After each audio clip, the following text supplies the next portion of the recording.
guys, it's me, host Soups Harold. Thank you very much for tuning in. Look what I got. It's Universal Monsters BendyFigs Dracula. Now, this is from Noble Toys, and it is a bendy old school style fig, and this one is Dracula. Looks very cool, something a little bit different. Looks a little bit different to the Draculas we've been getting from Universal Monsters. This looks more like a monster Dracula than like a movie Dracula, but I like it. And it's a toy-electable, as they're calling them, figure with display stand. Very cool. This is the first time I'm stepping into the BendyFigs sort of realm, and Universal Monsters, as you know, is one of my main collecting points at this point. I'm really enjoying collecting Universal Monsters and horror in general. So let's go ahead and break this bad guy out of the packaging and take a closer look at Dracula. Let's do this. You guys know I've got a Dracula collection that I'm slowly building up. I'm almost at the point where I'm ready to show you guys what I actually have in my collection. I think it should make a very good video. Ooh, I like the cape. I don't like the orange on the jaw. Oh, there's like a weird... not a fan of that. Is that meant to be there? Yeah, I think it is. They've used like a weird orange wash over the top of the not the shirt, but the waistcoat, and it just looks weird. Okay, let me try and do this without... There we go. There we go. I think it's just a... Oh no, they've actually put rope ties on his feet as well. What's the point in that? He's not going anywhere. There we go. Okay. You guys know the drill. We're not keeping this packaging, so yeet! Right. BendyFigs. So here is the BendyFigs little stand that you stand him on. I'm not sure if you can stand without it. We'll try. But yeah, it says Universal Monsters, and of course it's got the Dracula logo there on the bottom. On the back it says Bendy Toys and Noble Toys Collections. Here is Dracula out of the packaging. Now that orange is what I'm talking about. You can see the orange on the waistcoat? It just looks out of place. Makes the figure look older. You know, like when you get a retro thing and it's starting to change colour from white to yellow? It's like that. So this is BendyFigs Dracula. So BendyFigs is like the old school figures. So do you remember back in the day, the figures used to have like a metal wire running through them and you could bend them in any shape you wanted? Well, that is basically what this is. Although I don't fancy bending him too much. I'm loving the cape though. That's got a metal wire inside. If anything, because these are slowly coming to B&M here in the UK, and you can slowly pick these up like quite cheap now. And I think they're only a tenner off Amazon. So I mean, I'm very tempted to pick up a second one to see if I can salvage this cape and pull it away from the figure and use it with the Dracula we got from Jada Toys. I think this could make a very nice jacket for photography because of the cape, because of the metal in it. You can make the cape look like it's flying. So if you have him like running down the stairs, you can have the cape like actually lifting up. So you can actually bend the cape in any way you want, which is really nice.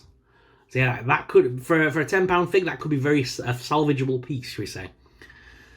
Anyway, looking at the figure itself though, guys, it is very decently looking. I am liking the big ears and stuff they've given him, the big bat-shaped ears. He's got like a fanged expression face going on, a bit of snarl.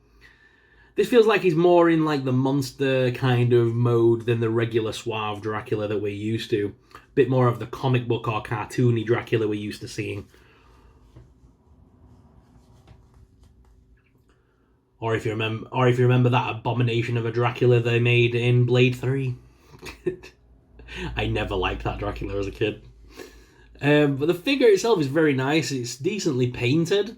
Like I said, I just don't like that orange wash over the front. It just looks really odd. It just doesn't look right. So each of the figures do come with their own base, and if I slot that into the figure, into the figure's feet, actually that is a very sturdy base. He's going to stand perfectly on that. Bend him back a little bit. There we go. And he's now standing up to full size. That's not a bad fig, to be honest, and the stands do help.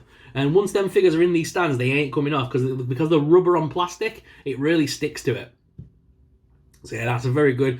This, to be fair, this base plate would be good if you wanted to do some photography with Dracula upside down and then making the cape sort of do this, you could get a very cool upside down shot of Dracula using this. And yes, I know that you could just do that and stand him like that and then Photoshop it to do that. I'm not stupid, but sometimes doing an actual photography shot in realistically looks better than when you edit it in post-production, I find. If I was to physically able to attach this to a top of a diorama and hide it and do that, I think that will make a better shot than if I was to take it like that and change him upside down. I just think it would look more natural. You know what I mean? But yes, definitely considering if I can salvage this cape piece. And yeah, it's a very, very cool figure to have in the collection, so definitely worth picking up. Only thing about rubber figures that I find, they pick up every speck of dust because they're rubber, not like a vinyl plastic. So they are going to pick up every piece of dust, and any form of muck is going to stick to it. So you've got to be really careful in cleaning these just with plain cold water and then let them dry. Stay tuned to the channel because next week we have some amazing things going to be going live for you, including 2 Halloween vlogs. We're also going to be posting up our usual Halloween special, and I've also got some other little things planned as well, so stay tuned. There's some great stuff coming up on the channel. There is a couple of videos coming up that aren't going to be toy related, but they're going to be Halloween related, so stay tuned for that as well. It's going to be a lot of fun, including my top 10 Halloween movies that I recommend to you guys to watch this Halloween. And also I'm going to look at a bit of horror toy news that's come out recently as well, so stay tuned for that.